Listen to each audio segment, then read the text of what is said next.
હમણાં તમને ખ્યાલ હશે કે ગલીએ ગલીએ ફેરીઓ ફરે છે, ગલીએ ગલીએ ચૂંટણી હિસાબે ફેરીઓ ફરે છે.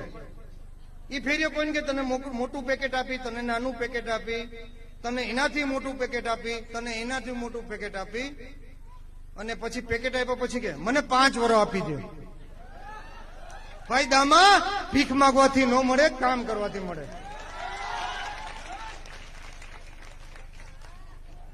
ગામના દીકરા તરીકે 3 વાર સંસદ સભ્ય તને બનાવ્યો, ત્રીજી ટર્મ, 10 વર્ષ અને 8 મહિના. આપણો દામો છે ને પેલા કુટે બેસતો. મને એમ લાગે કે 10 વર્ષ અને 8 મહિનાથી હજી કુટે જ બેસે છે. ભાઈ તને તું સંસદ તરીકે છે, કુટે બેહવાનું બંધ કરી દે, માછલી હુકાવાનું બંધ કરી દે. આ ચોરોના લોકો હુકાઈ ગયા છે. અહીંયા તને આંખ ઓળગે એવું તારું કામ શું કરવાનું? તો કામ શું કરવાનું?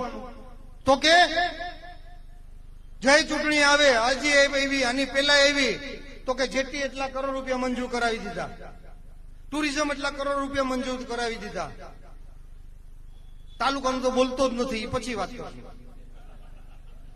મંજૂર કરાવી દીધા એટલા કરોડો રૂપિયા.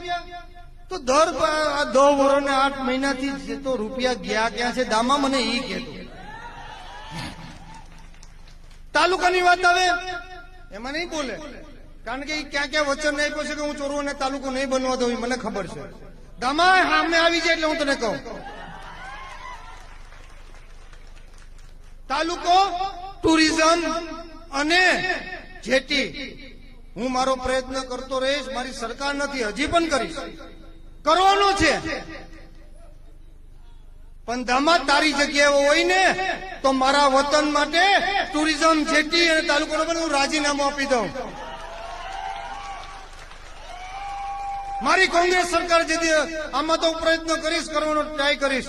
મારી સરકાર આવશે ને, હું તને કહું છું કે 48 કલાકમાં બધું બનાવીશ. વિમલ ક્યારે લાઈનમાં ઉભો નથી, તેથી પણ મંત્રી હશે, મંત્રી માગવા જવાનો નથી, ખાતું મારી પાર્ટી દેવા આવશે. ટિકિટ પહેલી વારે લેવા નતો ગયો, બીજી વારે નતો લેવા ગયો. ટિકિટ મારી પાર્ટીએ મને આપી છે, મારી કામગીરીને આધારે આપી છે. એટલે હું ચોક્કસ રીતે કહી શકીશ કે હું પ્રયત્ન કરી વિધાનસભા મારા વિજય